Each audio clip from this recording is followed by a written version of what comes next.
ಶಿಕ್ಷಕ ಮಿತ್ರರೇ ನಮಸ್ಕಾರ.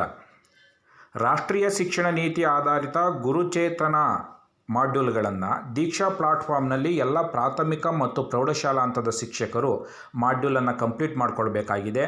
9 ಮಾಡ್ಯೂಲ್ಗಳಿಗೆ ಸೆಪ್ಟೆಂಬರ್ 30ರವರೆಗಿನ ದಿನಾಂಕವನ್ನು ನಿಗದಿಗೊಳಿಸಲಾಗಿದೆ. ಹಾಗಾಗಿ ಭಾಳಷ್ಟು ಶಿಕ್ಷಕ ಮಿತ್ರರು ದೀಕ್ಷಾ ಆ್ಯಪ್ನಿಂದ ಲಾಗೌಟ್ ಆಗಿದ್ದಾರೆ. ಯಾವ ರೀತಿ ಲಾಗಿನ್ ಮಾಡ್ಕೊಳ್ಳೋದು ಹೇಗೆ ಮತ್ತು ಪಾಸ್ವರ್ಡ್ ನಮಗೆ ಮರ್ತೋಗಿದೆ, ಯಾವ ರೀತಿ ಪಾಸ್ವರ್ಡ್ ಕ್ರಿಯೇಟ್ ಮಾಡ್ಕೊಳ್ಳೋದು ಹೇಗೆ ಅಂತೇಳಿ ಭಾಳಷ್ಟು ಜನ ಶಿಕ್ಷಕರು ಕೇಳಿರ್ತೀರಿ. ಅವರ ಸಲುವಾಗಿ ಈ ಒಂದು ದೀಕ್ಷಾ ಆ್ಯಪ್ನಲ್ಲಿ ಯಾವ ರೀತಿ ಪಾಸ್ವರ್ಡನ್ನು ಕ್ರಿಯೇಟ್ ಮಾಡ್ಕೊಳ್ತಕ್ಕಂಥದ್ದು ಮತ್ತು ಲಾಗಿನ್ ಆಗ್ತಕ್ಕಂಥದ್ದು ಮತ್ತು ರಾಷ್ಟ್ರೀಯ ಶಿಕ್ಷಣ ನೀತಿ ಆಧಾರಿತ ಮಾಡ್ಯೂಲ್ಗಳನ್ನು ಕಂಪ್ಲೀಟ್ ಮಾಡ್ಕೊಳ್ತಕ್ಕಂಥ ವಿಧಾನವನ್ನು ಈ ವಿಡಿಯೋದಲ್ಲಿ ನೋಡೋಣ. ಈಗ ಮೊದಲಿಗೆ ನಮಗೆ ನಮ್ಮ ಮೊಬೈಲ್ನಲ್ಲಿ ಈ ಒಂದು ದೀಕ್ಷಾ ಪ್ಲಾಟ್ಫಾರ್ಮ್ ಇರುತ್ತೆ. ದೀಕ್ಷಾ ಆ್ಯಪನ್ನು ಇನ್ಸ್ಟಾಲ್ ಮಾಡ್ಕೊಂಡಿರ್ತೀವಿ. ಈ ದೀಕ್ಷಾ ಆ್ಯಪನ್ನು ಇನ್ಸ್ಟಾಲ್ ಮಾಡಿಕೊಂಡ ನಂತರದಲ್ಲಿ ಆ ದೀಕ್ಷಾ ಆ್ಯಪನ್ನು ಓಪನ್ ಮಾಡ್ತೀವಿ. ಓಪನ್ ಮಾಡಿದಂಥ ಒಂದು ಸಂದರ್ಭದಲ್ಲಿ ಈ ರೀತಿಯ ಒಂದು ಇಂಟರ್ಫೇಸ್ ಓಪನ್ ಆಗುತ್ತೆ. ನಮಗೆ ಈ ರೀತಿ ಓಪನ್ ಆಗುತ್ತೆ. ಓಪನ್ ಆದಂಥ ಒಂದು ಸಂದರ್ಭದಲ್ಲಿ ನೋಡಿ, ನಾವು ಕೆಳಭಾಗದಲ್ಲಿ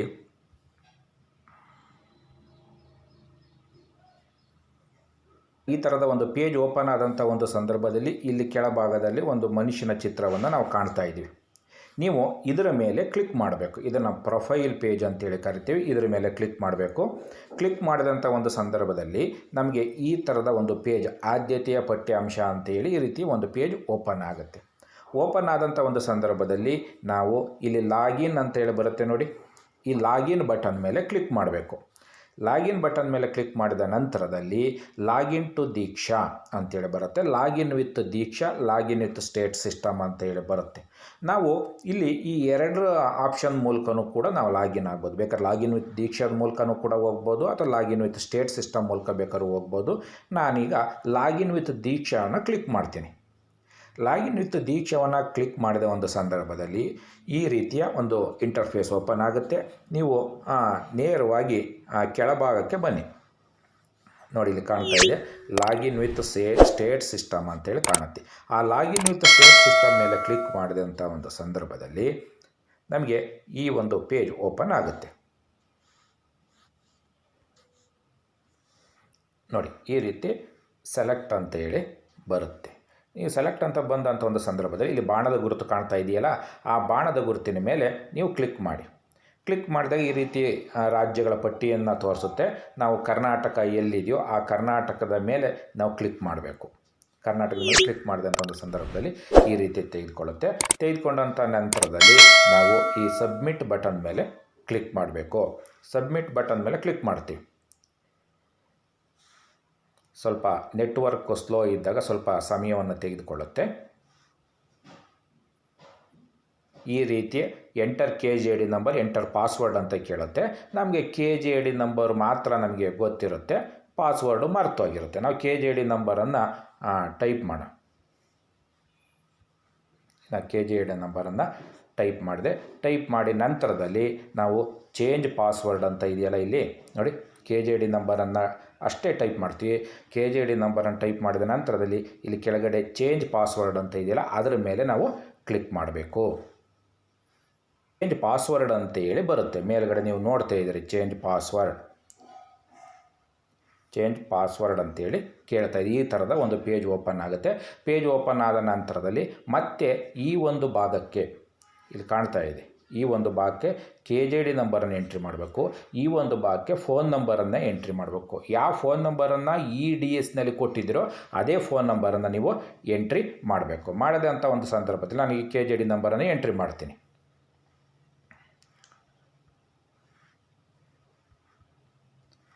ಫೋನ್ ನಂಬರನ್ನು ಎಂಟ್ರಿ ಮಾಡ್ತೀವಿ, KJD ನಂಬರನ್ನು. ನಂತರ ಇಲ್ಲಿಗೆ ಫೋನ್ ನಂಬರನ್ನು ಎಂಟ್ರಿ ಮಾಡ್ತೀನಿ.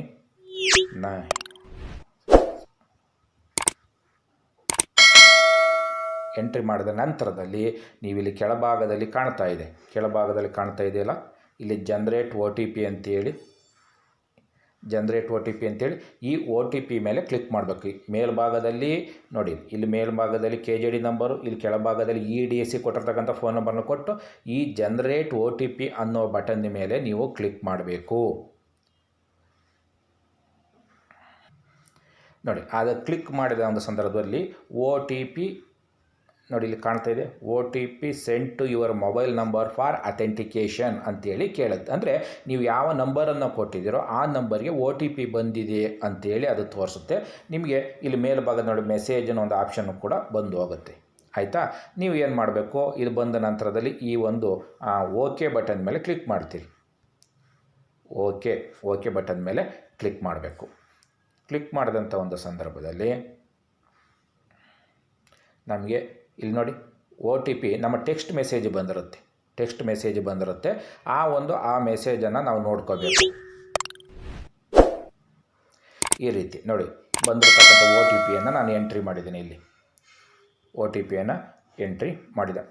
ಈ ರೀತಿ OTPಯನ್ನು ಎಂಟ್ರಿ ಮಾಡಿದ ನಂತರದಲ್ಲಿ ನೀವು ಕೆಳಭಾಗದಲ್ಲಿ ವ್ಯಾಲಿಡೇಟ್ ಅಂತೇಳಿ ಕಾಣ್ತಿದೆಯಲ್ಲ, ಆ ವ್ಯಾಲಿಡೇಟ್ ಬಟನ್ ಮೇಲೆ ಕ್ಲಿಕ್ ಮಾಡಬೇಕು. ಮೆಸೇಜು ಟೆಕ್ಸ್ಟ್ ಮೆಸೇಜ್ ಬಂದಿರುತ್ತೆ. ಕೆಲವರು ಭಾಳಷ್ಟು ಜನ ಮೆಸೇಜು ಅಂದರೆ ವಾಟ್ಸಪ್ನಲ್ಲಿ ಹುಡುಕ್ತಾರೆ, ಅಲ್ಲ ಟೆಕ್ಸ್ಟ್ ಮೆಸೇಜ್ ಬಂದಿರುತ್ತೆ, ಅಲ್ಲಿ ನೋಡ್ಕೋಬೇಕು. ಈ ವ್ಯಾಲಿಡೇಟ್ ಬಟನ್ ಮೇಲೆ ನೀವು ಕ್ಲಿಕ್ ಮಾಡಬೇಕು. ವ್ಯಾಲಿಡೇಟ್ ಬಟನ್ ಮೇಲೆ ಕ್ಲಿಕ್ ಮಾಡಿದಂಥ ಸಂದರ್ಭದಲ್ಲಿ ಇನ್ನು ಒಂದೊಂದು ಸರಿ ಈ ಥರದ ನೆಟ್ವರ್ಕ್ ಪ್ರಾಬ್ಲಮ್ ಇದ್ದಂಥ ಸಂದರ್ಭದಲ್ಲಿ ಇನ್ವ್ಯಾಲಿಡ್ OTP ಅಂತ ಬರುತ್ತೆ. ಒಂದೆರಡು ಸರಿ ನೀವು ಟ್ರೈ ಮಾಡಬೇಕು. ಈ ರೀತಿ OTPಯನ್ನು ಎಂಟ್ರಿ ಮಾಡಿದ ಒಂದು ಸಂದರ್ಭದಲ್ಲಿ OTP ಅಥೆಂಟಿಕೇಷನ್ ಸಕ್ಸಸ್ಫುಲ್ ಅಂತೇಳಿ ಬರುತ್ತೆ. ನೀವು ಬಂದ ನಂತರದಲ್ಲಿ ಈ ಓಕೆ ಬಟನ್ ಮೇಲೆ ಕ್ಲಿಕ್ ಮಾಡಿ. ಈ OTPಯನ್ನು ಎಂಟ್ರಿ ಮಾಡಿದಂಥ ಒಂದು ಸಂದರ್ಭದಲ್ಲಿ OTP ಇನ್ವ್ಯಾಲಿಡ್ ಅಂತೇಳಿ ಒಂದು ಸರಿ ಕೆಲವು ಸಂದರ್ಭದಲ್ಲಿ ಬರುತ್ತೆ. ಅದನ್ನು ನೀವು ಪದೇ 1-2-3 ಸರಿ ಟ್ರೈ ಮಾಡಬೇಕಾಗತ್ತೆ. ಟ್ರೈ ಮಾಡಿದಂಥ ನಂತರದಲ್ಲಿ ಓಕೆ ಬಟನ್ ಮೇಲೆ ಕ್ಲಿಕ್ ಮಾಡ್ತೀರಿ. ಈ ರೀತಿ ಸೆಟ್ ಪಾಸ್ವರ್ಡ್ ಅಂತೇಳಿ ಒಂದು ಆಪ್ಷನ್ ನಿಮಗೆ ಕಾಣುತ್ತೆ. ಸೆಟ್ ಪಾಸ್ವರ್ಡ್ ಅಂತ ಕಂಡಂಥ ಒಂದು ಸಂದರ್ಭದಲ್ಲಿ ನೀವು ತುಂಬ ಕಾಂಪ್ಲಿಕೇಟೆಡ್ ಆಗಿರ್ತಕ್ಕಂಥ ಯಾವುದೇ ಪಾಸ್ವರ್ಡ್ ಬೇಡ. ನೀವು ಯಾವ ಫೋನ್ ನಂಬರ್ ಕೊಟ್ಟಿರ್ತೀರೋ ಅದೇ ಫೋನ್ ನಂಬರನ್ನು ನೀವು ಪಾಸ್ವರ್ಡ್ ಆಗಿ ಬೇಕಾದ್ರೆ ಕೊಟ್ಕೋಬೋದು, ಅಥವಾ ಬೇರೆ ಏನಾದರೂ ಕೂಡ ಕೊಟ್ಕೋಬೋದು. ನಾನಿಲ್ಲಿ ಒಂದು ಪಾಸ್ವರ್ಡನ್ನು ಈಗ ಕ್ರಿಯೇಟ್ ಮಾಡ್ಕೊತೀನಿ.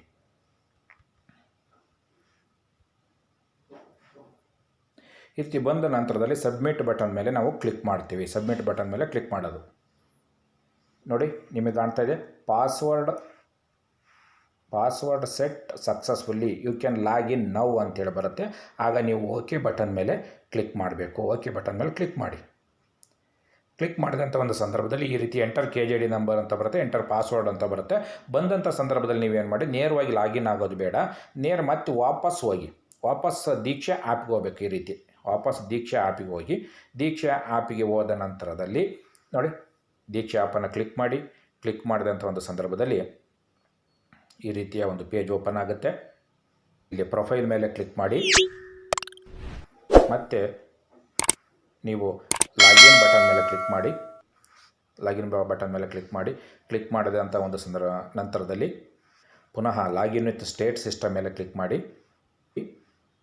ಈ ರೀತಿ ಸಬ್ಮಿಟನ್ನು ಕೊಡಿ. ಈ ಥರದ ಒಂದು ಪೇಜ್ ಓಪನ್ ಆಗುತ್ತೆ. ಪೇಜ್ ಓಪನ್ ಆದಂಥ ಒಂದು ಸಂದರ್ಭದಲ್ಲಿ ಇಲ್ಲಿಗೆ KJD ನಂಬರನ್ನು ಎಂಟ್ರಿ ಮಾಡಿ. KJD ನಂಬರನ್ನು ಎಂಟ್ರಿ ಮಾಡ್ತೀರಿ. ಇಲ್ಲಿಗೆ ಎಂಟರ್ ಪಾಸ್ವರ್ಡ್, ನೀವೇನು ಪಾಸ್ವರ್ಡನ್ನು ಕ್ರಿಯೇಟ್ ಮಾಡ್ಕೊಂಡಿರ್ತೀರೋ ಅದು ನಿಮ್ಮ ಮೆಸೇಜ್ಗೂ ಕೂಡ ಬಂದಿರುತ್ತೆ. ಅದನ್ನು ಎಂಟ್ರಿ ಮಾಡಿಬಿಟ್ಟು ಇಲ್ಲಿ ಕೆಳಭಾಗದಲ್ಲಿ ನಾವು ಲಾಗಿನ್ ಅಂತ ಏನಿದೆ ಆ ಲಾಗಿನ್ ಮೇಲೆ ಕ್ಲಿಕ್ ಮಾಡಿದ್ರೆ ಆಯಿತು. ನಾವು ದೀಕ್ಷಾ ಆ್ಯಪ್ಗೆ ಹಿಂಗೆ ಲಾಗಿನ್ ಕೊಟ್ಟಂಥ ಒಂದು ಸಂದರ್ಭದಲ್ಲಿ ಈ ರೀತಿಯ ಒಂದು ಬುಕ್ ಓಪನ್ ಆಗುತ್ತೆ. ನಾವು ಯಶಸ್ವಿಯಾಗಿ ಲಾಗಿನ್ ಆಗಿದ್ದೀವಿ ಅಂತೇಳಿ. ಯಶಸ್ವಿಯಾಗಿ ಲಾಗಿನ್ ಆಗಿದ್ದೀವಿ ಅಂತಕ್ಕಂಥದ್ದನ್ನು ನೋಡೋದು ಹೇಗೆ ಅಂತ ಅಂದರೆ, ಮಾಮೂಲಿ ನೀವು ಪ್ರೊಫೈಲ್ಗೆ ಬನ್ನಿ. ಈ ಮನುಷ್ಯನ ಚಿತ್ರ ಇದೆಯಲ್ಲ, ಪ್ರೊಫೈಲ್ಗೆ ಬಂದರೆ ಆಯಿತು. ನಮಗೆ ಇಲ್ಲಿ ಕಾಣುತ್ತೆ ನಮ್ಮ ಹೆಸರಿನ ಒಂದು ಮೊದಲನೇ ಅಕ್ಷರದಲ್ಲಿ ಮತ್ತು ಈ ಗ್ರೀನ್ ಟಿಕ್ ಕೂಡ ಬಂದಿರಬೇಕು. ಅದರ ಜೊತೆಗೆ ನಾವು ಏನು ಹಿಂದೆ ನಿಷ್ಠಾ 1.0 ಮತ್ತು 3.0ದಲ್ಲಿ ಮಾಡಿರ್ತಕ್ಕಂಥ ಮಾಡ್ಯೂಲ್ಗಳು ಇಲ್ಲಿ ಕಾಣಿಸ್ಬೇಕು. ಇಲ್ಲಿ ಕಾಣಿಸಿದರೆ ಆಗ ನೀವು ಲಾಗಿನ್ ಆಗಿರ್ತಕ್ಕಂಥ ವಿಧಾನ ಸರಿಯಾಗಿದೆ ಅಂತೇಳಿ. ಇದಿಷ್ಟು ಮಾಹಿತಿ ದೀಕ್ಷಾ ಆ್ಯಪ್ಗೆ ಲಾಗಿನ್ ಆಗ್ತಕ್ಕಂಥದ್ದಕ್ಕೆ ಸಂಬಂಧಿಸಿದಂತಾಗಿತ್ತು. ನೀವು ಇದುವರೆಗೂ ಕೂಡ ದೇವರಾಜು ಶಿವಪುರ ಯೂಟ್ಯೂಬ್ ಚಾನಲ್ಗೆ ಸಬ್ಸ್ಕ್ರೈಬ್ ಆಗಿಲ್ಲ ಅಂದರೆ ಸಬ್ಸ್ಕ್ರೈಬ್ ಆಗಿ ವಿಡಿಯೋವನ್ನು ಕೊನೆವರೆಗೂ ನೋಡಿ, ಲೈಕ್ ಮಾಡಿ ಮತ್ತು ಶೇರ್ ಮಾಡಿ. ಧನ್ಯವಾದಗಳು.